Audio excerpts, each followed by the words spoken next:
सभी को नमस्कार भाई, आप सभी का स्वागत है। कैसे हो भाई? ठंड वगैरह ठीक पड़ रही है आपके इलाके में? और ठंड के बारे में बता दो। शिवाज भाई, लाल गाड़ी फटाफट से। हेलो भाई पवन कुमार भाई, गुरुजी लव यू। अरे भाई तुम गुरु माता से पिटवाएगा मुझे हैं? तुझे लव यू बोले जाऊँ, उसको बोलता नहीं, वो बेचारी बहुत जल्दी है। मेरे भाइयों देखो, आप लोगों की ग्रामर की क्लासेस तो रेगुलर बढ़िया तरीके से चल रही हैं, कोई आपत्ति विपत्ति चाय पत्ती दिक्कत नहीं दे रही है भाई। आप लोगों को वोकैब्युलरी वाली क्लास दी जा रही है। अब मुझे सच सच बताओ, कौन कौन बच्चा उन क्लासेस को पढ़ रहा है? और कॉम्प्रिहेंशन वाली जो डेली शॉर्ट्स आपको दी जा रही है, ठीक है, कौन कौन बच्चा को पढ़ रहा है? आज सारे बच्चे लाइन कर दो, पहले मुझे ये देखना है भाई। विजेंद्र क्या करवा दो, देख ले। नमस्कार भाई विद्याभूषण, नमस्कार भाई। अरे सोमित भाई मार गया, हनुमान नहीं नहीं, परम श्री भगवान है, ऐसी बात करते हैं। नमस्कार भाई सभी भाइयों को नमस्कार, आप सभी कैसे हैं? बेटा वोकैब्युलरी की बुक पवन कुमार अभी तैयार हो चुकी है, अभी चीजें प्रोसेस में है, बस एक सप्ताह का टाइम दो, मैं आपको बुक दिखाऊंगा, टेंशन फ्री रहो। चलिए भाई बेटा थोड़ी सी मेहनत करनी शुरू कर देंगे, ठीक है? सभी को नमस्कार। सारे बच्चे लाइव आ जाएं, ठीक से सुन पा रहे हैं, नहीं सुन पा रहे?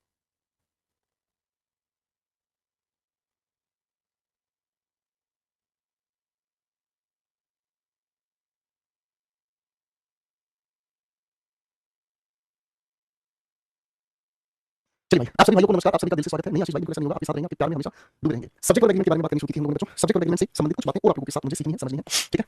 तो कुछ सेंटेंसेस आप सभी के सामने लिख दो भाई, है भाई? हाँ भाई, शुरू करें बेटा? अब मैं आपके सामने सेंटेंसेस लिख रहा हूँ, आप ध्यान से लिखने की कोशिश करेंगे, ठीक है? ओके, दशरथ राठौड़, बेटा पढ़ना पड़ेगा, यही उम्र है भाई, यही उम्र है भाई पढ़ाई की। इस उम्र में बेटा 1 घंटा कम भी सो जाओगे ना तो भी बेटा दिक्कत नहीं आएगी, समझ रहे? आप बहुत अच्छे से वोकैब समझाते हो, बहुत बढ़िया। मैं जानता हूँ लोग यादव, मैं जानता हूँ अलग अलग बहुत अच्छे से वोकैब समझाते हो। मैं ब्लैक बुक से पढ़ता था, भूल जाता था, लेकिन याद रहेगा रूट से। बेटा वोकैब किताब है ही अपने आप में, ध्यान से पढ़ोगे सारी किताबें छोड़ दोगे, ठीक है भाई?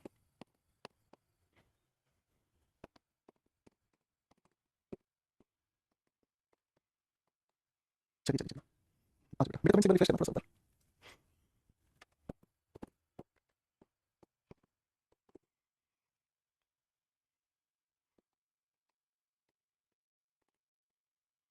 चलिए भाई सवालों को ध्यान से देखने की कोशिश करें।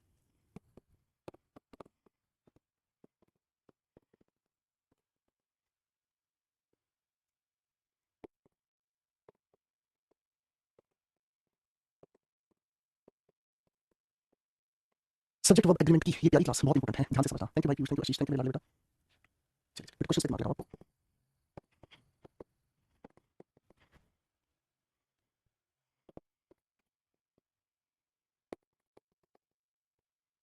आ जाओ भाई, चलो बेटा पीयूष बेटा पढ़ लो प्लीज, पढ़ो बेटा।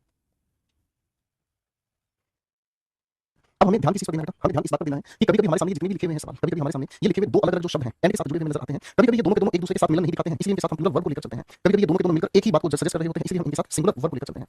अब ऐसे लिखे हुए जो वाक्य है ना भाई, मैंने कहा ऐसे लिखे हुए जो वाक्य है ना, ऐसे लिखे हुए वाक्य हमारे लिए बहुत ही ज्यादा इंपॉर्टेंट हो जाते हैं। अगर ये दोनों साथ नहीं है तो प्लूरल, अगर ये दोनों साथ हैं तो सिंगुलर। बस इसी बात को हमें ध्यान से देखना है बेटा। पढ़ना शुरू करें बेटा। पहला सवाल, ड्रिंकिंग एंड ड्राइविंग कॉज या कॉजेज एक्सीडेंट्स। क्या खाली ड्रिंकिंग से एक्सीडेंट हो जाएगा? क्या खाली ड्राइविंग से एक्सीडेंट होगा? आपको नहीं सर, जब ये दोनों चीजें आपस में मिल जाती हैं कि कोई ड्रिंक भी करे और कोई ड्राइव भी करे तब एक्सीडेंट होते हैं, तो दोनों सिंगुलर हो गए मिलकर, इसलिए प्रेजेंट इंडेफिनिट के अकॉर्डिंग कॉजेज हम लोगों ने मार्क कर दिया। आगे चलते हैं बेटा, ड्रिंकिंग एंड स्मोकिंग किल या किल्स अ पर्सन। अब देखो ध्यान से समझने की कोशिश करना, ये जो दूसरा सवाल है हमारी चॉइस पर डिपेंड करता है। ऐसा भी हो सकता है कि ड्रिंकिंग और स्मोकिंग हम दोनों साथ करें तो भी एक इंसान मरता है ना? और ऐसा हो सकता है कि कोई इंसान सिर्फ ड्रिंक ही ड्रिंक कर रहा है, स्मोकिंग नहीं कर रहा है। ऐसा भी हो सकता है कोई इंसान खूब स्मोकिंग कर रहा है, ड्रिंक नहीं कर रहा, तो दोनों साथ ना भी हो सकते हैं। तो ऐसे मामले में दोनों ही आंसर आ सकते हैं, ऐसे मामले में दोनों ही आंसर आ सकते हैं। लेकिन हमारा जो पॉइंट ऑफ व्यू है, हमारे पॉइंट ऑफ व्यू के हिसाब से हम तो यही कहेंगे सर, ड्रिंकिंग और स्मोकिंग अगर दोनों एक साथ हो जाए तो ये बद से बदतर हालत हो जाती है, समझ रहे? कि कोई इंसान शराब भी पी रहा है, स्मोकिंग भी कर रहा है, तो ऐसे मामले में हमारी ज्यादा बड़ी अच्छी चॉइस होगी हम इनको सिंगुलर बनाकर चले, वरना इनमें दोनों में से कोई आंसर लगाया जा सकता है। अब अगला सवाल है भाई, सर्विंग एल्डर्स एंड चिल्ड्रन। अब आप यहाँ कहेंगे सर ये जो आईएनजी लिखा है ना, यही हमारे सेंटेंस का सब्जेक्ट है। अब हम सर्व किसको कर रहे हैं? सर हम सर्व कर रहे हैं बड़े बुजुर्गों को, बच्चों को। जब सर हम यही सब्जेक्ट देख रहे हैं तो सिंगुलर हो गया है। अब मेरे बच्चों क्वेश्चन 4 5 6 तीनों के आंसर बनाओ।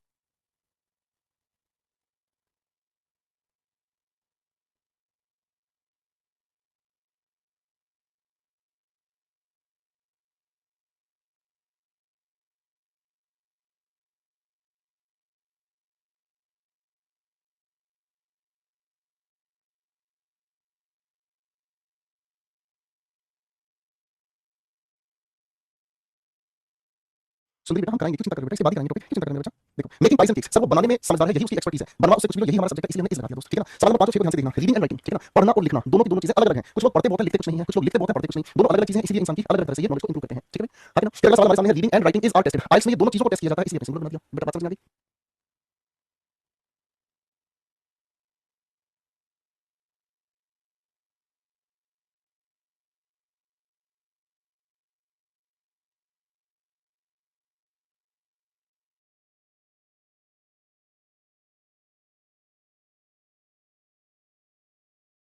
लिखते कुछ नहीं है, कुछ लोग लिखते बहुत है पढ़ते कुछ नहीं, दोनों अलग अलग चीजें हैं, इसलिए इंसान की अलग अलग तरह से ये नॉलेज को इंप्रूव करते हैं, ठीक है भाई? हाँ ना? फिर अगला सवाल हमारे सामने है, reading and writing is are tested. IELTS में ये दोनों चीजों को टेस्ट किया जाता है, इसलिए सिंगुलर बना दिया बेटा। बात समझ में आ गई?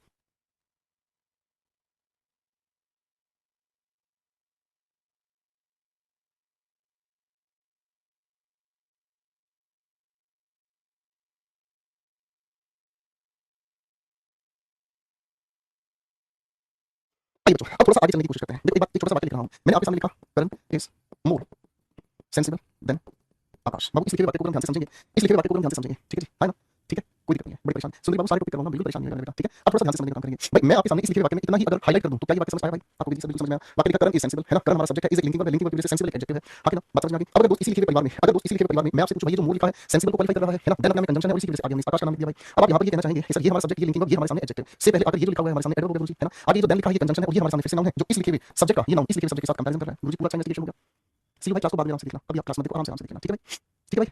अब इसका मतलब हमें ये समझ में आया कि अगर हम किसी भी लिखे हुए वाक्य में, अगर हम किसी भी लिखे हुए वाक्य में अगर इस फॉर्मेट पर कोई भी वाक्य लिखते हैं जैसे मोर देन हम लोगों ने लिखा और इसके बाद हम अगर कोई भी सब्जेक्ट लिखते हैं तो इसी के अनुसार ही हम लोग आने वाली वर्ब का एग्रीमेंट तैयार करेंगे, ठीक है भाई? आगे ना, और अगर इस मोर और देन के ठीक बीच कोई शब्द अगर हम लिख देते हैं, मोर और देन के बीच अगर कोई शब्द लिख देते हैं, आगे कोई और शब्द लिखा जाए तो वर्ब किसके अनुसार हम यूज करेंगे? तो आप ये कहेंगे सर इसमें कोई परेशानी नहीं है, यहाँ पर ये जो मोर सेंसिबल आपने लिखा है देन से पहले ये किसी तरफ इशारा कर रहा है, पहले सब्जेक्ट की तरफ इशारा कर रहा है, किसी तरफ इशारा कर रहा है बेटा? किसकी तरफ? आप कहेंगे पहले सब्जेक्ट की तरफ इशारा कर रहा है, मेरी बात समझे? आगे ना, ठीक है? तो आप ये कहेंगे सर यहाँ पर हमने जब पहले सब्जेक्ट की तरफ इशारा कर रहा है तो इसका मतलब हमारे सामने ये जो सब्जेक्ट यहाँ लिखा होगा यही इस वर्ब को एग्रीमेंट देगा। दो बातें आपके सामने लिखी है बेटा, दोनों बातों को समझने के लिए सवाल लिख रहा हूं, एक बार इनको ठीक कर दिखाएंगे।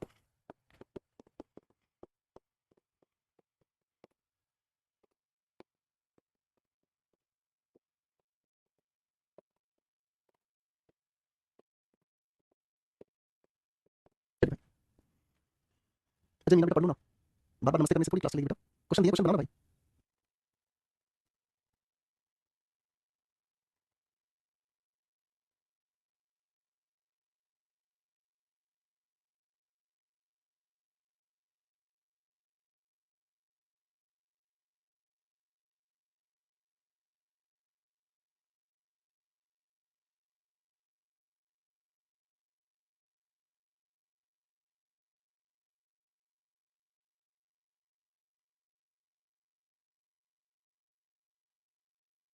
देखो सभी सवालों के आंसर मेरे साथ मिलकर बनाएंगे बेटा। यहाँ मोर और देन आप जानते हैं बेटा, मोर तो एडवर्ब है, देन कंजंक्शन है, ना तो एडवर्ब कोई भी सब्जेक्ट बन सकता है ना, और ना ही कंजंक्शन कोई सब्जेक्ट बन सकता। तो भाई सब्जेक्ट कहां बचा? यही सब्जेक्ट है, इसी के अनुसार इस लगा दिया भाई, है ना? मोर देन सब्जेक्ट नहीं बन सकता तो थ्री वॉइस प्लूरल होने की वजह से वर्ब लगा दिया भाई। आगे हमारे सामने लिखा है मोर और देन के बीच अगर कोई भी शब्द लिखा है यही हमारा सब्जेक्ट बनता है और इसी की वजह से हम लगा देंगे भाई, है लगा देंगे भाई, खत्म हो गई बात। बात समझ आ गई बेटा? सेट है भाई, आगे ना, ठीक है भाई, आगे ना, ओके भाई, ठीक है भाई, चलो भाई ये बात समझ में आ गई, ठीक है बेटा? अब भाई अभी प्यारा सा कॉन्सेप्ट आपके पेपर में वो पूछा जाता है जो सब्जेक्ट और एग्रीमेंट परिवार का सदस्य है। मैं दो सवाल आपके सामने लिख रहा हूं, दोनों सवाल के आंसर मुझे एक बार ध्यान से दीजिएगा।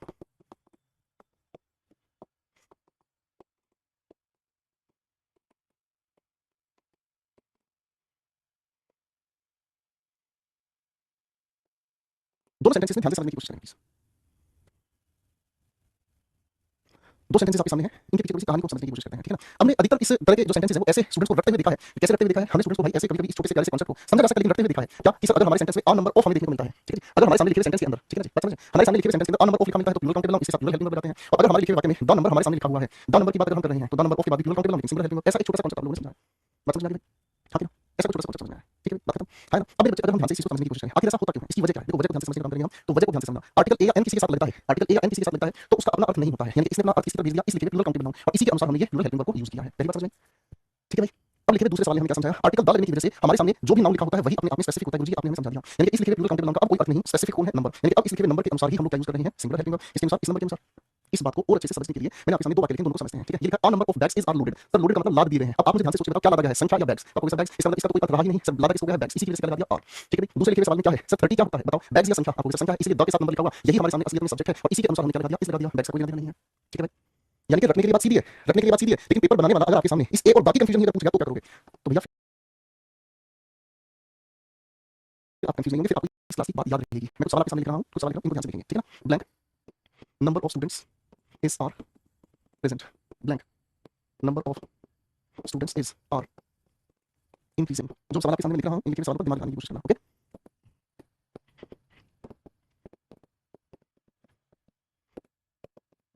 ध्यान से। अब आपको ये देखना जरूरी है कि बेटा ए लगाऊं या द लगाऊं, फिर उसके बाद वहां पर लिखी हुई हेल्पिंग वर्ब पर दिमाग लगाना है, ठीक है?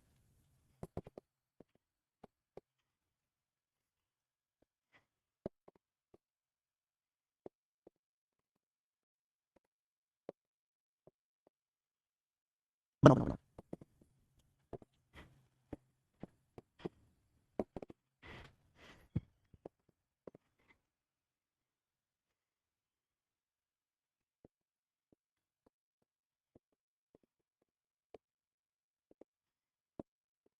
डैम का मतलब हिंदी में बांध होता है।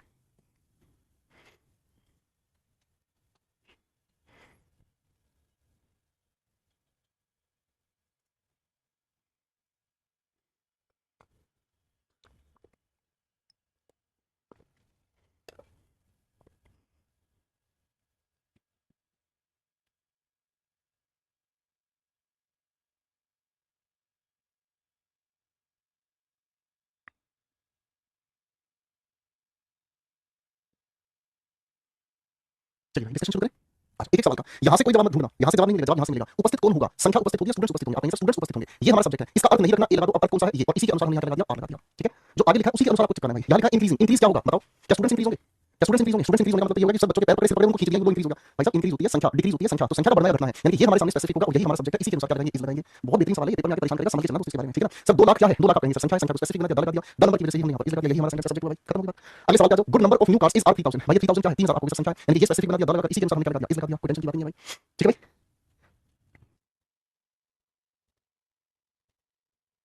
अब बेटा फटाफट से आखिरी दोनों सवालों के आंसर भी बना दो मेरे को, आखिरी दोनों क्वेश्चन के आंसर बताओ।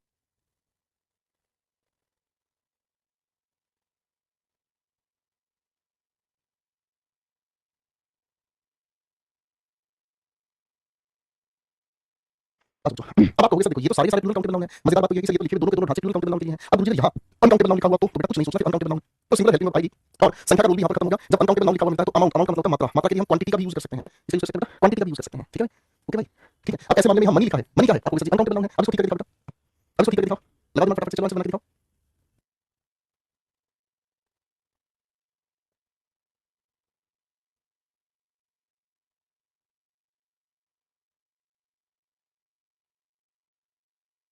अब देखो अभी सवाल में अनकाउंटेबल नाउन होने की वजह से नंबर को आपने यहाँ से हटा दिया, कोई दिक्कत नहीं है, अब तो सवाल देखने का नजरिया बदल दिया आपने, सर ये सिंगुलर हुआ, यहाँ अनकाउंटेबल नाउन हुआ, सर इसके लिए भी हमने क्या खत्म हो गया, कोई मुश्किल है भाई, कोई ऐसी बात थी जो मुश्किल है आपको परेशान कर रही है भाई, मेरे को तो ऐसी कोई दिक्कत लगती नहीं है। चलो बेटा सब्जेक्ट और एलिमेंट की आखिरी बात पर आप लेके चलो, फिर प्रैक्टिस शुरू करेंगे भाई, आज मैंने आपको प्रैक्टिस के लिए बुलाया ना बेटा, ठीक है आ जाओ।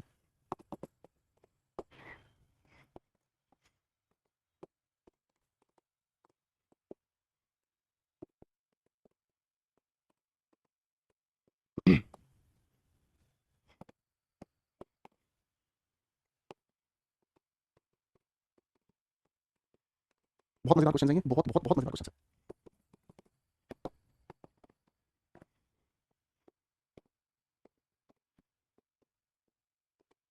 है भाई। देखो बेटा 4 कैरेक्टर सेंटेंस लिखे हैं, गुलाब बेटा पढ़ाई कर लो, क्लास में लिखने का मतलब नमस्ते करते रहना नहीं होता, क्लास में लिखने का मतलब होता है चुपचाप क्लास में घुसो और चुपचाप से अपनी सीट पर बैठो, पढ़ना शुरू करो, ठीक है भाई। देखो इन सवालों के बारे में थोड़ी थोड़ी बातें मैं बताता हूँ। नन के बारे में आपको क्या बताया था, नन का मतलब हमें नॉट ए एनी के बारे में हम बात करते हैं, एवरी की बात करते हैं, तो ये अपने आप में सिंगुलर बन जाता है। नॉट के साथ ऑल या मेनी का अगर अर्थ हम लेकर चलते हैं, ये प्लूरल वाला अर्थ लेकर चलता है, याद है भाई, पुरानी बात आपने पढ़ाई होगी ये चीज, है ना। तो सर एक भी नहीं आया हैश चल जाएगा सर, अगर एक से ज्यादा जितने सारे थे सारे सारे नहीं आए तो है, दोनों में से कुछ भी लगा लो, ठीक है ना। अगर मैं एक की बात करता हूँ, एक भी नहीं आया ये होगा, मान लीजिए बहुत सारे लोग थे उनमें से कोई भी नहीं आया, सारे सारे छुट्टी पे थे, तो सर है भी, दोनों अपनी जगह ठीक है।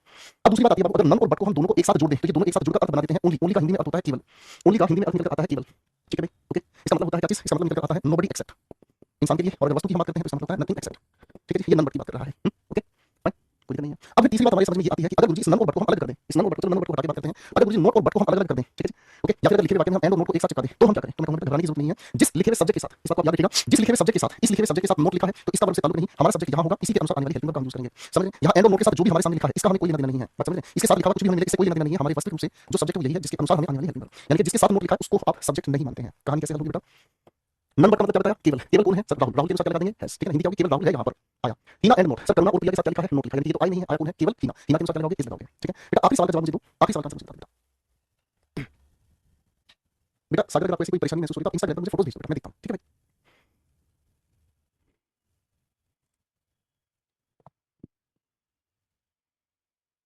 तो वापस लिखे हुए सवाल में क्या करोगे, सर नोट के साथ ये लिखा है तो सब्जेक्ट है ही नहीं, ये हमारे सामने सब्जेक्ट है, सिंगुलर होने की वजह से कम से कम खत्म हो गया।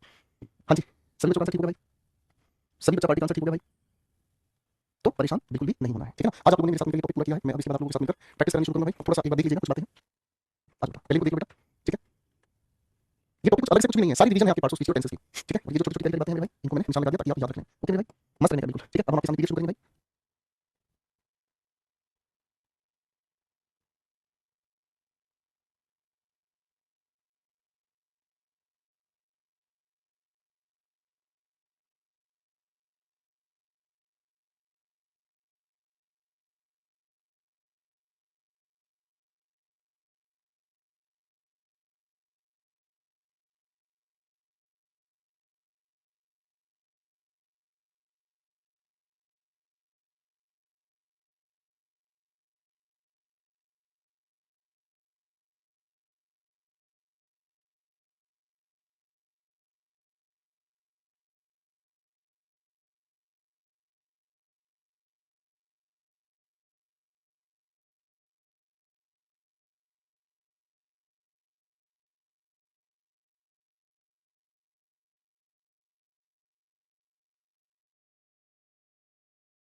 क्वेश्चन बनाने हम शुरू करेंगे बेटा। ये है आपके लिए एक मोहब्बत बनाइए बेटा, क्वेश्चन बनाइए। मैं बताता हूँ क्वेश्चन मेरे साथ मिलकर सीखिएगा। सवाल पहला, he always wants to get the best facilities. Present indefinite के अनुसार ही के साथ हम क्या करेंगे? वांट्स। ठीक है, मैं एक बार फिर से इस बात को रिवाइज करा देता हूँ बेटा, इस बात को फिर से रिवाइज करा देता हूँ बेटा। देखो प्रेजेंट इंडेफिनिट सबसे ज्यादा परेशान करेगा आपको, ठीक है ना। प्रेजेंट इंडेफिनिट में अगर हमारे सामने सिंगुलर सब्जेक्ट देखने को मिलता है तो हम वर्ब की फर्स्ट फॉर्म के साथ एस जोड़ते हैं या फिर डज के साथ वी जोड़ते हैं। अगर हमारा लिखा हुआ सब्जेक्ट बाबू प्लूरल देखने को मिलता है तो वी यूज करते हैं या फिर डू के साथ वी यूज करते हैं, ठीक है ना। आई अकेला ऐसा प्रोनाउन है जिसको हम लोग एक तो प्रेजेंट इंडेफिनिट और दोस्तों एक प्रेजेंट परफेक्ट। कई बार बता चुका हूँ, पेपर में इससे रिलेटेड सवाल आपको बार-बार देखने को मिलेंगे, ठीक है। दीपेश बाबू पढ़ लो ना, आपका कल बर्थडे था तो बहुत अच्छी बात है दोस्त, पढ़ लो बेटा प्लीज, ठीक है ना। इनके साथ हम हमेशा प्लूरल कैटेगरी की वर्ब का उपयोग करेंगे। प्रैक्टिस करेंगे भाई, मेरा कल बर्थडे था, कोई नहीं बेटा, आप पढ़ लो बेटा, आपके बर्थडे की भगवान आपको बहुत सारी आशीष दे, बहुत सारी आपको शुभकामनाएं दे। आओ भाई, तो आप ही के साथ देखेंगे सिंगुलर है तो वांट्स कर देखिए। इफ आई के साथ फर्स्ट हो प्रेजेंट इंडेफिनिट में प्लूरल की तरह काम करता है। If I come to your house, अगर मैं आपके घर आता हूं, मैं अपनी फैमिली के साथ लेकर आऊंगा। Vinod has collected all the necessary documents, Vinod ने सारे कलेक्ट कर लिए हैं necessary documents and have written. Sir Vinod तो सिंगुलर है, यहां हैज यूज हुआ है तो यहां हैव कैसे होगा, इसको भी हम सिंगुलर बनाएंगे। सवाल नंबर 4 को देखेंगे, the course provide not only, sir course तो सिंगुलर है, सिंगुलर होने की वजह से प्रोवाइड नहीं प्रोवाइड्स आप यहां पर कर देंगे, ठीक है दोस्तों। ठीक है कि नहीं भाइयों, अभी एक सवाल बनाना सीख लो भाइयों, ठीक है। अगला सवाल हमारे सामने आ रहा है, क्या कहता है? In spite of several request the owner, हमारी कई सारी रिक्वेस्ट के बावजूद ओनर, ये हमारा सब्जेक्ट है। देखो सब्जेक्ट को कैसे पहचानना है? इन स्पाइट ऑफ प्रीपोजिशन है, प्रीपोजिशन के बाद ये लिखा हुआ सारा अपने आप में ऑब्जेक्ट हो गया भाई, ठीक है। आगे हम पढ़ रहे हैं तो सर यहां द ओनर ये हमारा सब्जेक्ट है भाई, क्यों? क्योंकि प्रीपोजिशन के बाद ये ऑब्जेक्ट हो गया है, तो इस सब्जेक्ट के अनुसार लिखा है did not open the door of his house, तो सेंटेंस में कोई भी एरर नहीं है बेटा, बिल्कुल सही हो गया, सेंटेंस में कोई एरर नहीं है बेटा, ठीक है। सवाल नंबर 6 पे आ जाओ, ठीक है।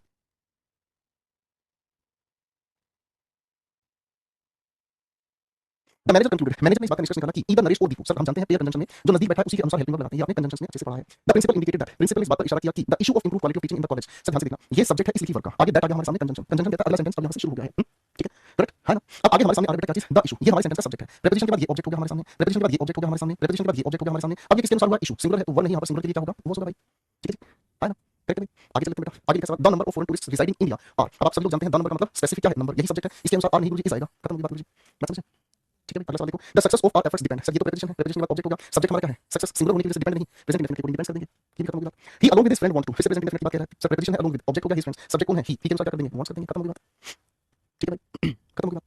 जैसे जैसे पीडीएफ को सोल्व करते जाओगे, सारे जो भी रूल्स आज हमने आपके साथ कंप्लीट किए हैं सारे धीरे धीरे रिवाइज होते जाएंगे, क्वेश्चन बनाते चले जाएंगे। ही फर्मली बिलीव्स, वह इस बात पर पूरी तरह से, फर्मली का मतलब पूरी तरह से विश्वास करता है, ठीक है ना। देखो बच्चे, ही के अनुसार बिलीव्स बिल्कुल सही है, दैट कंजंक्शन है, और रेडिकल चेंज ये हमारे सेंटेंस का सब्जेक्ट है। देखो हमेशा याद रखना सर, जब हमारे सामने दैट कंजंक्शन आ जाता है तो इसके बाद अगला सब्जेक्ट शुरू हो जाता है जिसके अनुसार वर्ब की हमें जरूरत है। रेडिकल चेंज, प्रीपोजिशन की वजह से ऑब्जेक्ट हो गया, प्रीपोजिशन की वजह से ऑब्जेक्ट हो गया, है ना। अब यानी कि चेंज ही हमारे सामने सेंटेंस का सब्जेक्ट है, सिंगुलर बना देंगे, इज बना देंगे, ठीक है ना। अब समझ आ रहा है क्वेश्चन कैसे बनाने हैं?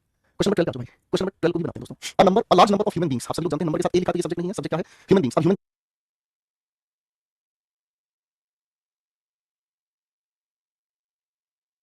अब भाई समझ आ गया बेटा, कुछ और कैटेगरी क्वेश्चन बनाते हैं।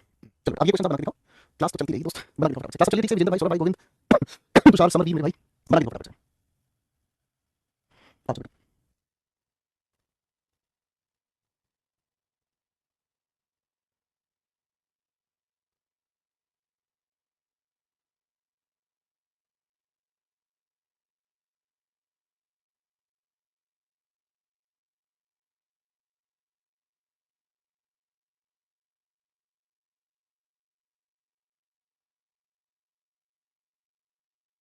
बना लिया बेटा।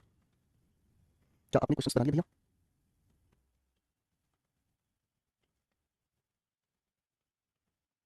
आओ भाई मैं बताता हूँ। क्वेश्चन नंबर 17 बनाओ बेटा। I with my family which consists of my wife and 3 children, सवाल को ध्यान से देखने का काम करना। इस सवाल में क्या कहानी है? मैं अपने परिवार जिसके अंदर शामिल है, ये चीज को लेकर फैमिली को, सिंगुलर होने की वजह से कंसिस्ट, ठीक है। ये विद प्रीपोजिशन है, ये सारा सारा इसका मतलब प्रीपोजिशन का ऑब्जेक्ट है, ठीक है। अब यहां लिखी हुई इस आई सब्जेक्ट के अनुसार यूज हुआ है रिसाइड्स, रिसाइड्स को कैसे ठीक करेंगे? अरे आई तो प्रेजेंट इंडेफिनिट प्लूरल की तरह यूज होता है, समझे समझ में? क्लास टीचर चल रहा है, सारे चलाइए ऐसे बोल लीजिए, जो जो क्लास में टीचर शायद, हेलो हेलो हेलो हेलो, बोलो बोलो बोलो, आजा आजा आजा आजा, दिल में कैसे कैसे, हो चलिए ठीक है क्लास, आज दोस्तों, ठीक है। As per the revise rules, नए रूल्स के अनुसार रिफ्यूजिंग, मना करना, यही हमारे सेंटेंस का सब्जेक्ट है। क्या मना करना? एक्सेप्ट करना सोइल, यानी कि मिट्टी से सने हुए नोट या फटे हुए नोट, मना करना अपने आप में एक कॉग्निजेबल ऑफेंस है। कॉग्निजेबल का मतलब जिसको सरकार, कॉग्निजेबल का मतलब होता है जिसको सरकार मानती है, ठीक है ना, कॉग्निजेबल कहलाता है। द रिपोर्ट इज कैंडिड, ये जो रिपोर्ट है कैंडिड है, यानी कि बस जल्दबाजी में मस्ती खोरी में तैयार हुई है। In admitting that, that conjunction हुआ, अब यानी कि ये हमारा सब्जेक्ट है, ये प्रीपोजिशन का ऑब्जेक्ट, ये प्रीपोजिशन का ऑब्जेक्ट हो गया भाई। अब देखो इन्वेस्टमेंट सिंगुलर है तो है को हटाकर यहां पर हम हैज लगा देंगे, कोई दिक्कत नहीं भाई, बता रहे भाई, क्या इस सवाल में कोई दिक्कत नहीं है भाई? हमें तो कोई दिक्कत नहीं है भाई, ठीक है भाई। It is I, dummy subject linking verb, I अपनी जगह सही है, हु रिलेट कर आई को आई के अनुसार हैज नहीं है, का हम यूज करेंगे। इट हैज बीन ऑब्जर्व, ये बात हमने ऑब्जर्व की है कि इफ वन पर्सन, सिंगुलर होने की वजह से प्रेजेंट इंडेफिनिट के अनुसार क्या करेंगे? टीजेस, अगर कोई भी एक इंसान छेड़ता है एनिमल को जू में, बाकी सारे उसी को फॉलो करते हैं, ठीक है ना, ठीक है भाई। अगला सवाल है silver as well as cotton, sir as well as एक प्रीपोजिशन है, ये इसका ऑब्जेक्ट हो गया भाई, सिल्वर सब्जेक्ट है, सिंगुलर होने की वजह से हैज कर देंगे।